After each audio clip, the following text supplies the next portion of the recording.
Добрый день, в эфире программа «Якутск сегодня» и я, Юлия Решетникова. Сегодня у нас в гостях наше будущее поколение, ученики школы номер 30 города Якутска. Добрый день, ребята. Здравствуйте. Представьтесь, пожалуйста. Меня зовут Пастухов Игорь, я ученик 10 А класса с школы номер 30. Меня зовут Гер Тимур, я ученик 30-й школы и 10 Б класса. Меня зовут Шестоперова Полина, я ученица 10 А класса. Меня зовут Петятина Катя, я ученица 30-й школы, учусь в 9 Д классе. Спасибо, очень приятно. Насколько я знаю, вы активисты в своей школе и не только. Сегодня мы будем с вами об этом говорить. А кто такие вообще активисты школы и чем они занимаются? Ну, активисты — это мы. То есть активисты — это люди, которые реализовывают себя в каких-то разных направлениях. В первую очередь, это общественная деятельность. То есть это может быть волонтерство, это может быть организация каких-то мероприятий, праздников, то, собственно, чем занимается наш совет обучающихся. Это может быть, не знаю, медиа и так далее. То есть это ребята, школьники, которые участвуют в этих мероприятиях и что-то организовывают. Это и есть активисты. Угу. А как активисты влияют на воспитательную работу в школе? Как вы думаете? Вы как-то влияете на воспитательную работу? Вы же очень тесно работаете с воспитательным отделом в школе. Да, я считаю, что мы очень много на что можем повлиять в школе. Мы работаем с завучем по воспитательной работе. Вместе, совместно с ней мы организовываем какие-то мероприятия. Мы можем предлагать свои идеи и реализовывать их в школе. И это помогает нашим обучающимся реализовать себя, попробовать себя где-то кому-то помочь. Отлично. А что такое школьный совет первых? Комета. И почему комета, почему совет первых? Ну, вообще сейчас очень популярно, ну и в принципе, да, это российское движение детей и молодежи, движение первых, и в каждой школе, собственно, и есть первичное отделение и педагоги, которые этим занимаются. И у нас был совет старшеклассников, и, собственно, когда появилось российское движение детей и молодежи, мы стали советом первых, то есть уже перешли на более масштабный всероссийский уровень. Ух ты! А почему комета? Ну, не знаю, мы очень долго думали, и решили, что комета — это будет самое лучшее название для нас, потому что мы быстрые, активные, ну и, в общем, самые первые. Отлично.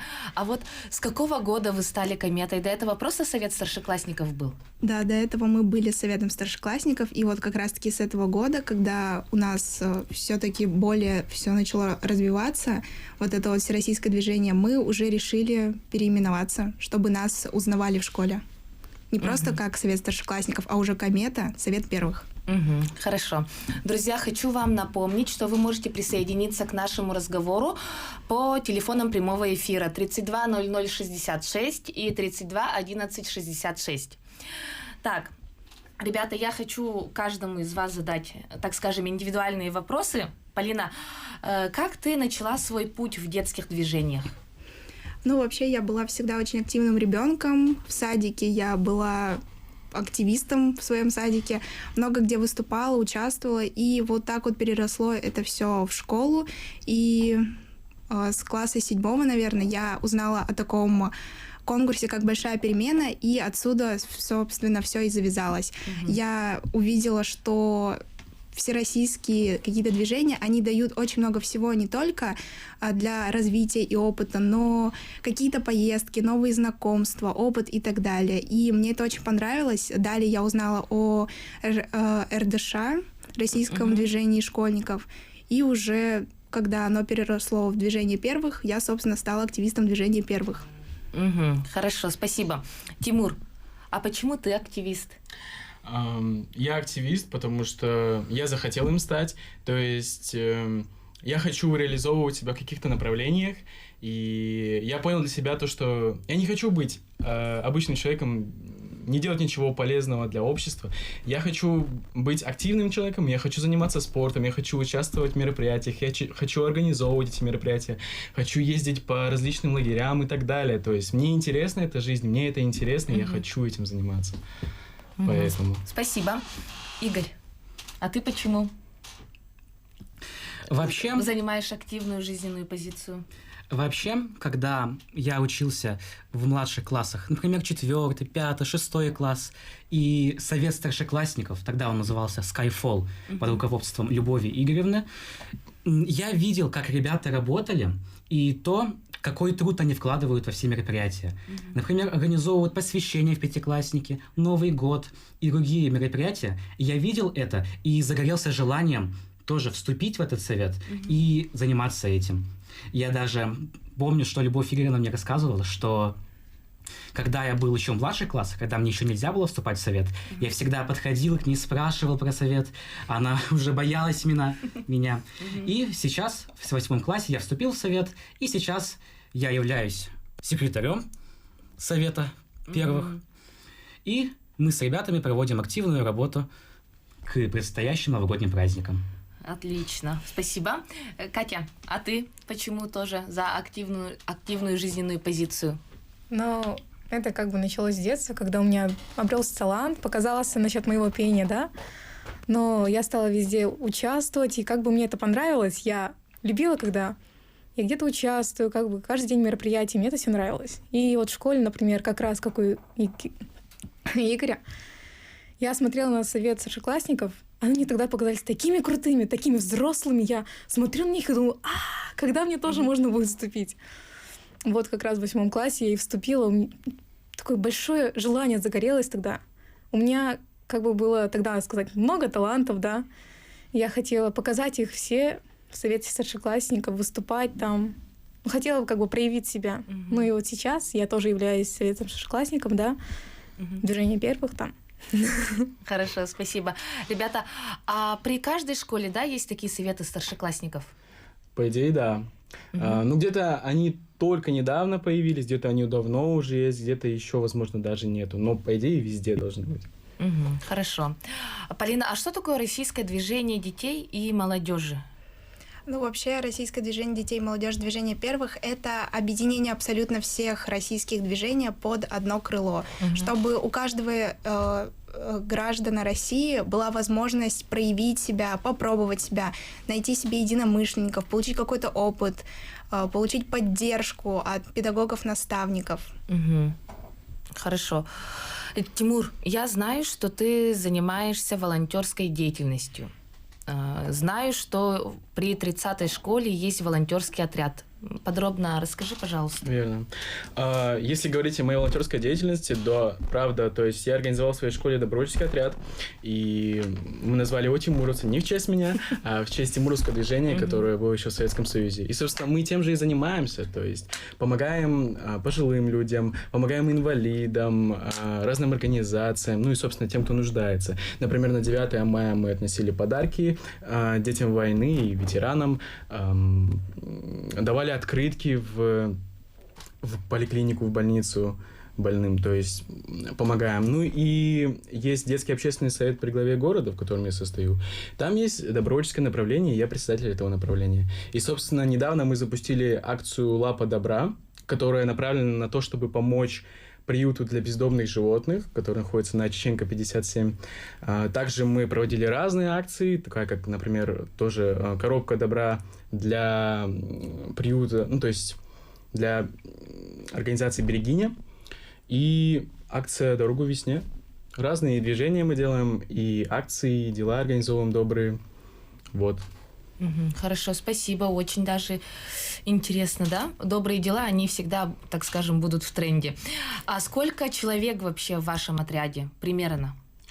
Сейчас трудно сказать, потому что только недавно прошел еще один набор, и около 40 человек в нашем отряде.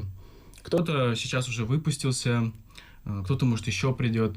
И вот наш актив около 30 человек. Те ребята, которые, правда, организовывают, участвуют везде. То есть ребята интересные, они участвуют, многие школьники. И ребята знают об этом движении, они хотят вступать, может, даже. А с какого класса принимаете? По идее, с 5 класса. У нас очень много ребят, то есть до 8 класса. И это такой, знаете, такая возможность вот ребятам, которые еще не совсем подростки, но еще не дети, то есть уже не дети, и это возможность в них развить какие-то вот сострадание, неравнодушие, вот эти необходимые качества для нашего общества, вот эта возможность в них развить в этом возрасте. Да, да, спасибо. Слышала про школьное инициативное бюджетирование. Это что за новое направление? Вообще, школьное инициативное бюджетирование – это проект научно-исследовательского финансового института при Минфине Российской Федерации. Одно из направлений инициативного бюджетирования, созданное для вовлечения школьного сообщества в принятие бюджетных дел для улучшения школьного пространства и школьной инфраструктуры. Но, говоря простыми словами, ШКИБ, то есть школьное инициативное бюджетирование, это возможность детям, ученикам разработать свои проекты на улучшение школы или школьного пространства. И они сами разрабатывают этот проект, и им выделяются деньги. Ух ты! Деньги даже непростые, 300 тысяч рублей. На школу? Да, на проект. На проект. На проект победителя школьного инициативного бюджетирования в школе. Интересно, да. Очень хорошо. Так, чего можно добиться вот благодаря этому? Вообще, 2 декабря прошел слет пилотных школ, в которых запустился ШКИБ в этом учебном году. И наша школа также приняла участие. Я и моя инициативная группа создали визитку и сняли видеоролик про свой проект. И другие команды, мы тоже видели их представления. Например, в нашей школе проект даже двойной. У нас создается, сейчас даже идет активный ремонт кабинета детских инициатив. Я буквально был в нем в эту субботу. Там он совершенно другой. Там побелили все стены, начинается покраска. И скоро уже будет торжественное открытие. А другие школы, у них совершенно различные идеи. У них даже от радиорубки, то есть громкоговоритель во всех кабинетах, помещениях школы, до реконструирования, полного изменения помещения. Например, было складское помещение, а из него сделали тренажерный зал. Ух ты! Или медиастудию. То есть совершенно разные бывают направления того, что можно добиться со ШКИБом. И я даже отмечу, что инициативное бюджетирование – это не только ШКИБ, потому что в 2024 году в Якутии на базе финансового экономического колледжа запустится проект «Студенческое инициативное бюджетирование», что является первым шагом СТИБа в Якутии. Я почитаю СТИБа – студенческое инициативное бюджетирование. ШКИБ – это школьное, СТИБ – студенческое. Хорошо, спасибо. Очень даже хорошая инициатива. Это с этого года, да, ШКИБ вообще начал свою работу? Вообще, ШКИБ уже несколько лет существует. Точно знаю, что в 2021 году он был, но не в Якутии. В прошлом году, год назад, в декабре, даже вот Тимур и Полина участвовали в интенсиве по ШКИБу. И в этом году, в сентябре, уже другие участники, ученики нашей школы участвовали в интенсиве. И в этом году как раз-таки проекты и воплощаются в реальность. Ух ты, отлично. А вот в вашей команде сколько человек? И кто состоит? Вообще, в школах первый этап ШКИБа – это информирование. Детям рассказывают про такой проект, как школьное инициативное бюджетирование. И создаются по инициативе детей инициативные группы. В моей группе примерно 5 человек, потому что во время интенсива, за время, что прошло, это, считайте, уже 2 месяца, многое изменилось. Карантин очень сильно надавил на эту точку. Из-за этого некоторые ученики не смогли присутствовать на слете школ. Но у нас команда хоть и маленькая, но зато плодотворная. И мы планируем, ШКИБ же только начинается, и я загорелся прямо идеей развить ШКИБ в нашей школе. И когда у нас будет следующая возможность проектов, создать проекты ШКИБа, я буду тщательно агитировать это среди школьников. Но вы уже начали, потому что в прошлую субботу что-то же прошло. Конечно. В эту субботу, точнее в прошлую субботу, мы провели мини-ШКИБ. Это инициатива администрации нашей школы для учеников 7-8 классов. То есть мы не Мы не рассказывали им все прямо как было у нас на интенсиве двухдневном. Считайте, у нас было 20 часов, а ребята в субботу справились за 2 часа. Ребятам мы поставили такую задачу. Создать приблизительный проект того, чего бы они хотели бы изменить в своих личных кабинетах, в кабинетах их класса. У нас всего присутствовало 10 классов и 55 человек. И за полчаса все эти классы создали, нарисовали и презентовали свои проекты. То есть Молодцы. нас, За полчаса. нас поставили в интенсиве на очень жесткие условия. Нам тоже давали мало времени. А полчаса — это еще меньше. Да. И ребята, дети, они справились. Почему мне очень нравится эта идея? Потому что ученики 7-8 классов, они еще дети. У Да. них полно инициативы и желания улучшать свою среду. И в субботу я был очень удивлен и очень приятно удивлен тому, что ребята очень хорошо презентовали свои проекты и сделали первый шаг к шкибу. В третьей четверти, в январе, я думаю, в нашей школе мы пройдем второй этап, на котором команды уже будут плодотворно работать над своим проектом, и по результатам голосования команда-победитель получит школьные 30 тысяч рублей, в 10 раз меньше, на уже не такие масштабные проекты, как у нас, как шкип обычный, а на их кабинет. Да, на улучшение кабинета. На улучшение кабинета. Ух ты! Как круто! Молодцы! Так, Катя, ты чем занимаешься? Твои увлечения, хобби? Мои увлечения — это как бы... В основном я занимаюсь музыкой, да. Для себя занимаюсь спортом и там хобби рисование. Музыкой занимаюсь уже, сказать, с детства, как бы участвовать в конкурсах, просто так где-то петь, выступать. Это началось с детства. Вот музыкальной, как бы профессиональной музыкой началось все с 3 класса. Как бы в 3 классе я уже поступила в детскую школу искусств номер 2. И вот до сих пор там прохожу последний год, выступаю там. То есть уже получишь диплом, да, выдают? Да, диплом. Очень хорошо. А в рамках вот совета первых, как вот тебе музыка помогает? Музыка прям Скорее очень всего, сильно. ты постоянно выступаешь на концертах. Ага. Да. Я, конечно, еще люблю быть ведущей и всякое такое, но многие люди выступают, лучше меня, так что я пою. Ну, как сказать, когда всякие, там сказать, выступления, где нужны там краски, там всякое такое, я могу помочь. Я могу помочь с выступлением, с какой-нибудь там музыкой, проявить инициативу сама, там сказать. Вот как раз насчет этого. Хорошо, спасибо. А какие цели и задачи были поставлены советом в этом учебном году? Вот что вы в этом году планируете? Ну, это в первую очередь наши мероприятия, наши елки новогодние, наши конкурсы «Этнокраса», которым проводим различные конкурсы красоты, спортивные конкурсы и различные мероприятия. Что у нас еще было? Еще я добавлю, что в этом году у нас такое важное событие. Наша школа юбилей. 50-летний юбилей. Да.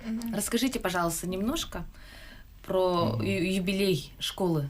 Скажу про юбилей, кстати говоря, про Катю Путятину. Вот у нас был юбилей, и тогда она и выступала. Тогда она и стояла, и пела. И все вокруг нее мы делали выступления нашего совета первых комета. И непосредственно мы сами как-то участвовали в организации нашего юбилея. Он проходил в ДК Гагарина в Якутске.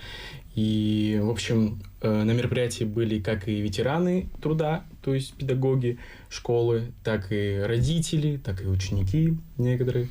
И это было такое как бы масштабное, знаете, мероприятие. То есть всю осень к этому готовились. Там по программе были разные выступления, даже родители выступали. Очень было интересно. Да. То есть вы как совет помогали в организации юбилея? Да. А сколько лет исполнилось школе? 50. 50. Ага. Ровно. 50 лет школе, 105 лет Валерию Ильичу Кузьмину. Школа как-то связана с авиацией? Конечно. Да. У нас только выпускников авиаторов. Еще как связано? Ну, кроме того, что есть выпускники. Но также у нас есть авиационная академия. У нас с 10 класса формируется отдельный авиационный класс, где у нас дополнительно часов физики, математики. Мы проходим различные подготовки совместно с полярными авиалиниями, авиакомпанией Якутия. Мы ходим к ним в бассейн, Спасибо.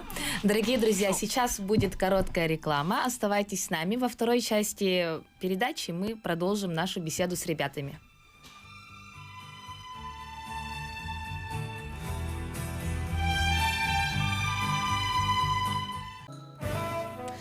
Дорогие друзья, мы снова в эфире. Хочу вам напомнить, что у нас в гостях старшеклассники школы номер 30, школьного совета первых «Комета». Хорошо, продолжаем нашу беседу. Полина, а что такое российское... то есть как можно принять участие в российском движении детей и молодежи и других общественных организациях, если совсем не знаешь, куда идти, кому обратиться, как туда попасть? Ну, вообще, можно попробовать это все сделать самому и зарегистрироваться на сайте движения первых.ру. Там пройти регистрацию и посмотреть каталог конкурсов, всяких активностей и попробовать самому проявить инициативу, принять участие. Но если тебе очень нужна поддержка, есть, во-первых, первичное отделение. В каждой школе они должны быть, и ты можешь подойти к педагогам, это советники директора, и спросить у них, если у тебя есть какие-то вопросы или нужна какая-то помощь и поддержка. Ну и все. То есть каждый можно просто взять, захотеть, сделать и принять участие. Это доступно абсолютно всем гражданам Российской Федерации. Да, оказывается так. Я, например, не знала. Спасибо. Тимур, расскажи, пожалуйста, про структуру вашего совета. Вот я знаю, ты президент, получается, да, школьного совета, а потом какие у тебя там помощники, может быть? Кто еще? Собственно говоря, раньше у нас были министры, ЗОЖ, спорт и так далее. Сейчас у нас пока что просто президент, зампрезидент и секретарь. Пока что этого достаточно, чтобы организовывать мероприятия и так далее. Но, собственно, мы смотрим дальше, думаем, как нам развиваться, какие направления нам добавлять. И то есть у нас есть президент, зампрезидент и секретарь. Это основная структура сейчас. А вообще в совете сколько ребят? Нас около 45 человек. Я как секретарь скажу, что нас ровно 47 человек. Хорошо. Какой точный, хороший секретарь у вас. Да. Тимур, а вот ты занимаешь активную позицию в школе, именно в общественной деятельности. А чем ты хочешь заниматься в будущем? Я думаю, что сейчас я не зря занимаюсь активным образом жизни, что ли. Потому что в будущем я хочу поступить в вуз. Я хочу, в Москву или в Питер, пока что не знаю. И там, так или иначе, я бы тоже был бы очень активным студентом, может быть, студенческих отрядах бы состоял. И в будущем я вижу себя общественным деятелем. Я вижу, что я буду также, думаю, что я буду также активно участвовать в разных мероприятиях, буду что-то организовывать.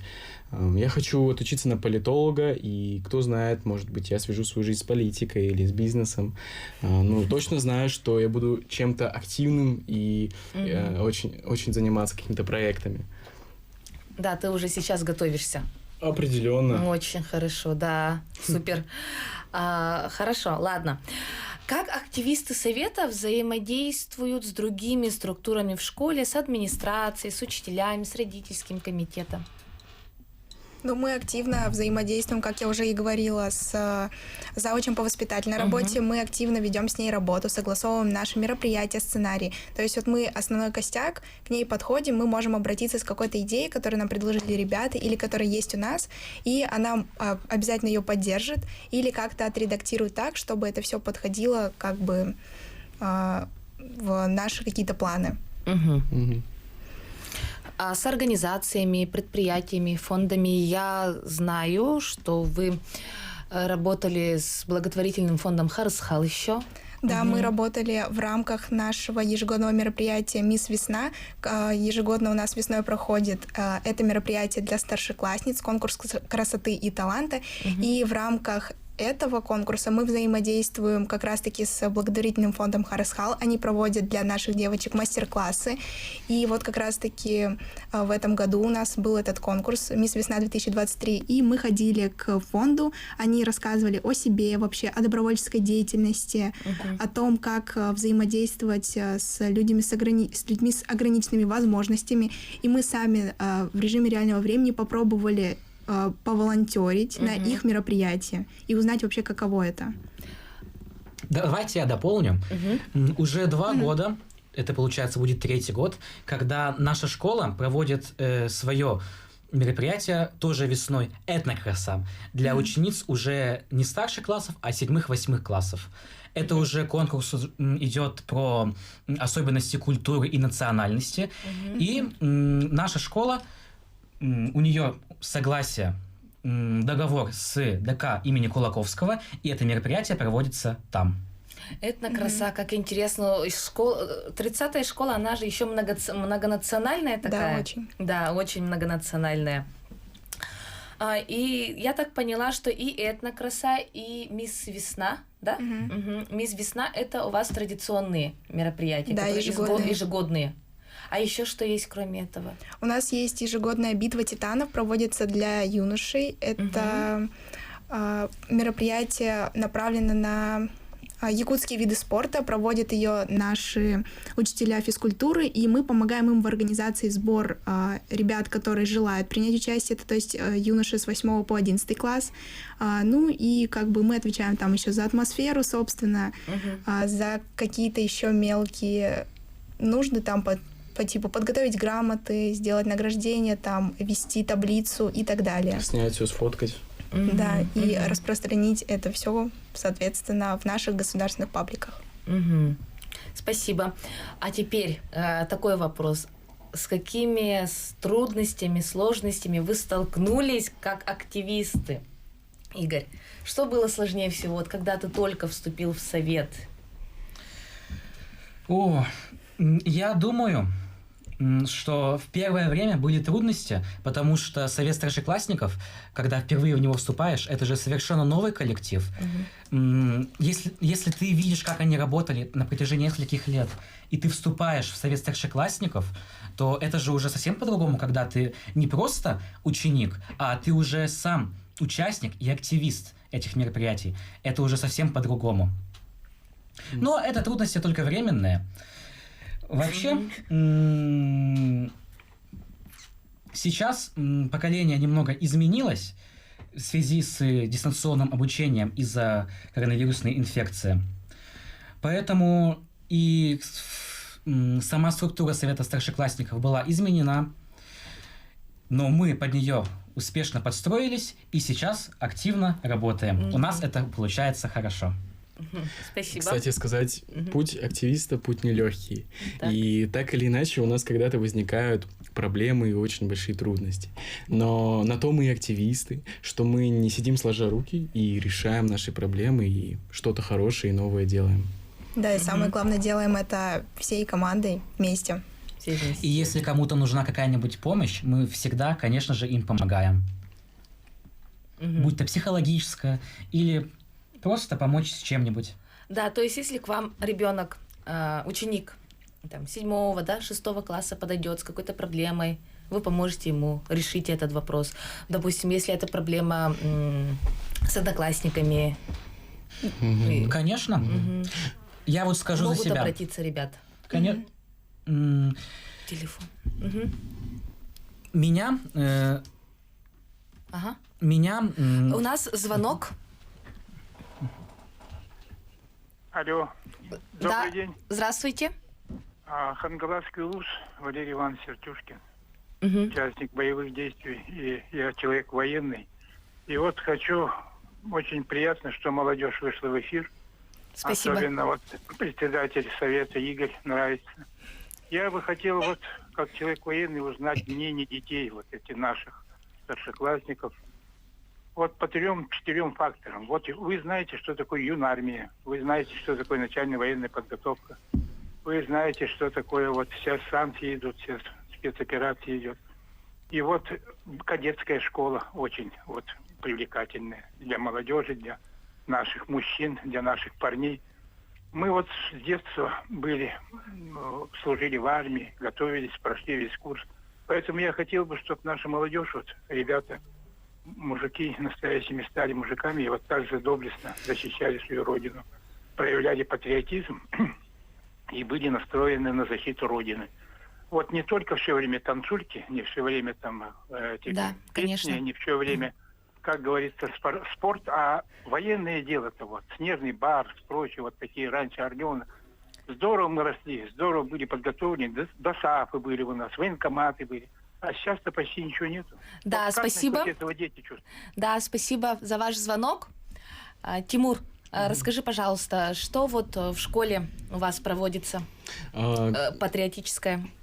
Было высказывание от вас, то, что как будто бы сейчас нету ничего того, чтобы могло бы так воспитывать ребят. Но на самом деле, например, в нашей школе есть военно-спортивный клуб «Сокол». И у нас есть руководитель Владимир Яныгин Владимир Геннадьевич. И на занятиях мы занимаемся тем, что, например, разборка автомата, тактические приемы. Начальная военная подготовка. Да, стрельба из воздушек. То есть Хорошо. у нас есть это в школе. Кстати говоря, я состою в юнармии. Вот недавно вступил в юнармию, и вот у нас есть это движение на самом деле. Хорошо. Так, но в любом случае Совет старшеклассников поддерживает и повышает социальную активность школьников. Мгм. Как вы вдохновляете и мотивируете, кроме того, вот, что у вас такая насыщенная активная жизнь? Как вы думаете? Ну вот знаете, вот у нас после юбилея, так как мы выступали с номером как раз-таки флешмобом «Движение первых», Да, и видела. после вот этого мероприятия у наших ребят, 11-классников причем, появилось желание вступить к нам, потому что им очень понравилась, наверное, наша энергетика, возможно, то, что вот мы очень яркие, у нас недавно также появилась своя форма, возможно, это тоже как-то играет свою роль. То, что вот мы вот в школе просто вот классные, то, что мы есть, и это мотивирует ребят вступать к нам, чтобы как-то занять себя в свободное время. А это как-нибудь мешает вашей учебе? Как вы считаете? Ни разу. Не мешает? Ну, знаете, вот если, Не если распределять приоритеты правильно, заниматься, можно сказать, тайм-менеджментом, да, то вообще никак не мешает. То есть ты совмещаешь и учебу, и активную деятельность. Хорошо. Ладно, ребята, а каковы ваши планы в отношении Совета старшеклассников, ну и в целом в общественной деятельности? Начнем с тебя, Игорь. Ну, вообще,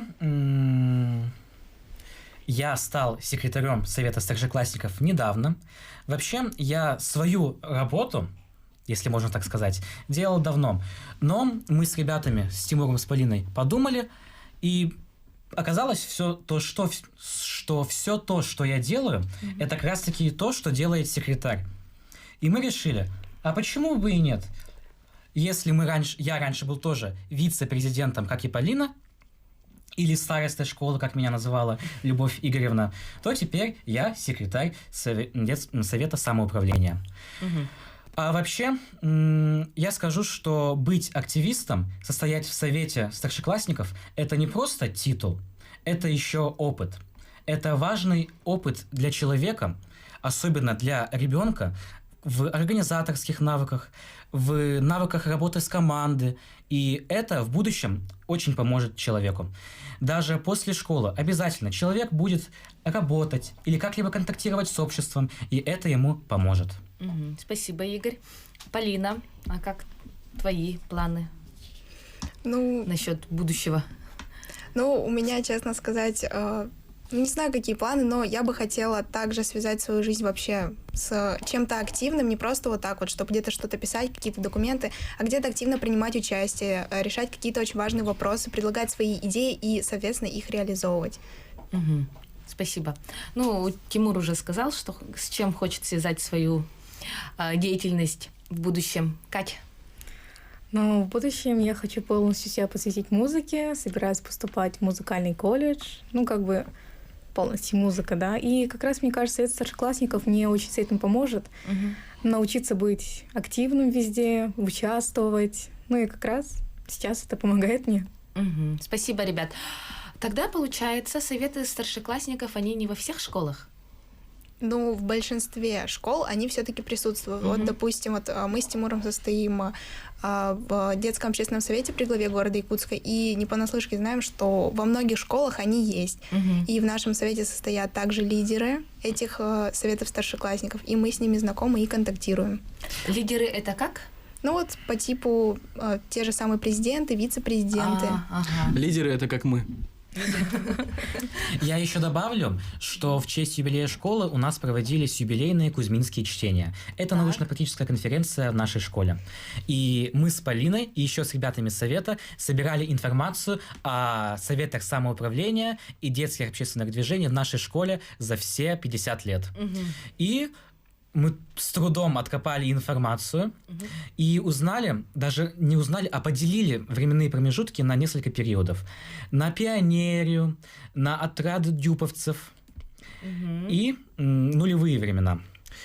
Любовь Игоревна, наш прошлый педагог-организатор, рассказывала нам, что когда она пришла в школу в 2017 году, совета старшеклассников как такового не было. Она собрала детей сама, объявила набор совет старшеклассников, и дети, которые заинтересовались этим, пришли.